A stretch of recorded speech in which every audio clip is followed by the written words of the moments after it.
Au nom du Père, du Fils et du Saint-Esprit, ainsi soit-il. Bien chers fidèles, l'Église nous donne bien 5 dimanches pour contempler, n'est-ce pas, méditer la glorieuse résurrection de notre Seigneur Jésus-Christ, qui en même temps est la préparation pour nous unir à sa mirable, comme le dit la liturgie, n'est-ce pas, dans la préface de la mirable ascension de notre Seigneur Jésus-Christ. Et puisque Saint Paul, n'est-ce pas, nous dit, en Adam, par un homme, nous sommes tous morts, et par un homme, nous sommes tous ressuscités. En Adam, nous sommes tous morts, en Jésus-Christ, nous sommes tous ressuscités. Eh bien, nous devons dire, en Jésus-Christ, nous sommes tous montés au ciel. En Jésus-Christ, nous sommes déjà au ciel. Et pourtant, nous pouvons encore aller à l'enfer. Ce que nous tâchons d'éviter. Mais pour l'éviter, nous imitons notre Seigneur Jésus-Christ, nous nous donnons librement, comme lui, il se donnait librement à la mort, comme ça nous nous donnons librement à la mortification. Nous suivons les ordres de menace de Saint Jacques, et nous gardons de nous laisser entraîner par les désirs de notre cœur, qui commencent à être des désirs toujours et systématiquement satisfaits. Et normalement, il s'agit au début de désirs même légitimes. Mais le fait de les satisfaire toujours et systématiquement fait si que, ensuite, on est comme frustré. Et la voie vers le péché véniel et mortel, ensuite, est relativement très courte.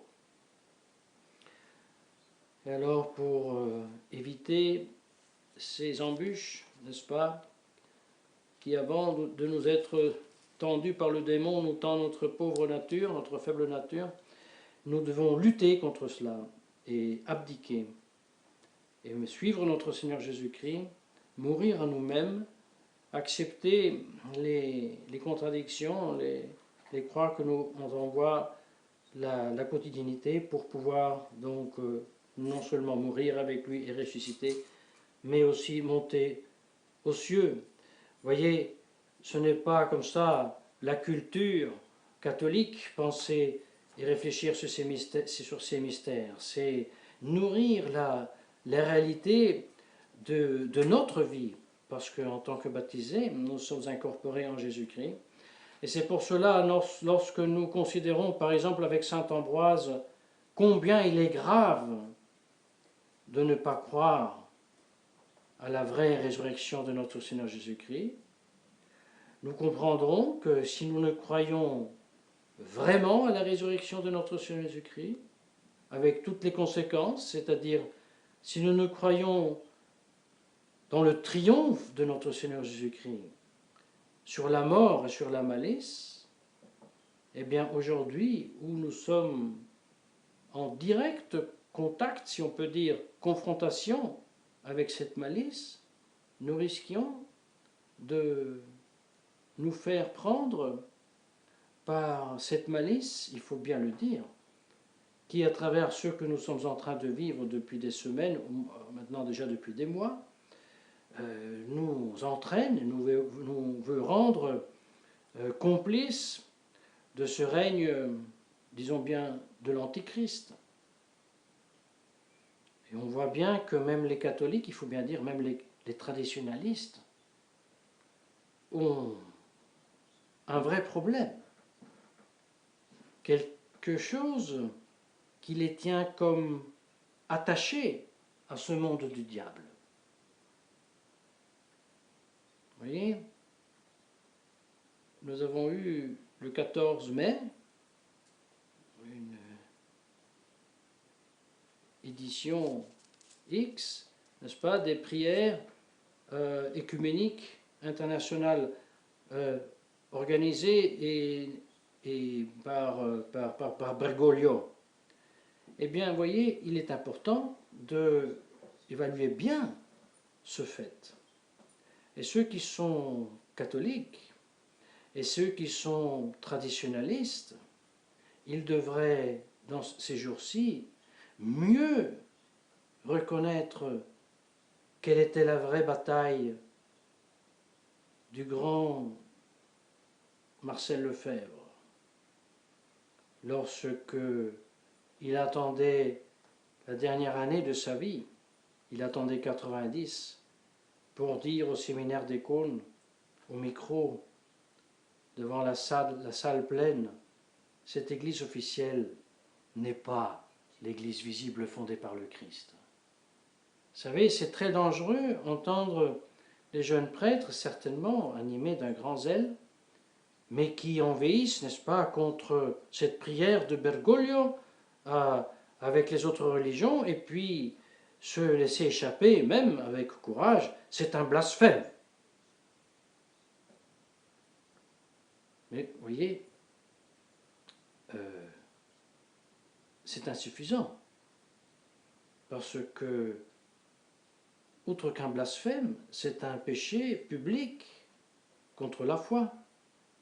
Et le péché public contre la foi, surtout si c'est un dignitaire ou quelqu'un qui revêt un ministère dans l'Église, ou au moins est censé, ou on pense qu'il le revêt, eh bien, de toute façon, même s'il a vraiment ce ministère, avec cette action, il est inutile de dire c'est à discuter, avec cette action, il perd non pas tellement son ministère, mais il perd la publique et visible appartenance au corps visible du Christ, qui est l'Église.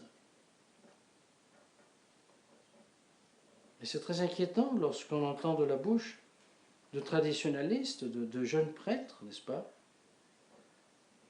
issus des cônes, qu'en même temps, Jorge Bergoglio commet un blasphème parce qu'ils prient ensemble avec un musulman et un bouddhiste, je ne sais pas quoi, quel autre religieux, et en même temps on considère la réalité que cet homme, qui peut-être n'est même pas prêtre, même pas évêque, qui est en dehors de l'Église, eh bien est dedans, dans le sacrifice de la messe, célébré par un tel prêtre. Mais qu'est-ce qui est plus grave? Que je commémore et je célèbre ensemble avec un musulman, un bouddhiste, le saint sacrifice de la messe, ou que, en tant que non-membre de l'Église, je prie avec un musulman pour la paix dans le monde et pour le mensonge du coronavirus. C'est bien pire cela, objectivement parlant. Et pourtant, le jeune prêtre qui clame au blasphème ne se rend même pas compte, et peut-être c'est pire. Et c'est pour cela que nous devons prendre très au sérieux saint Ambroise, qui nous dit combien il est grave ne pas croire à la divinité de notre Jésus-Christ, à sa résurrection, parce que croire en Jésus-Christ, ça ne veut dire pas simplement émettre les lettres et les syllabes « je crois en Jésus-Christ ». Ça veut dire affairer ce que ces lettres, ces syllabes mises ensemble signifient, par une signification qui est révélée et qui nous donne l'Église.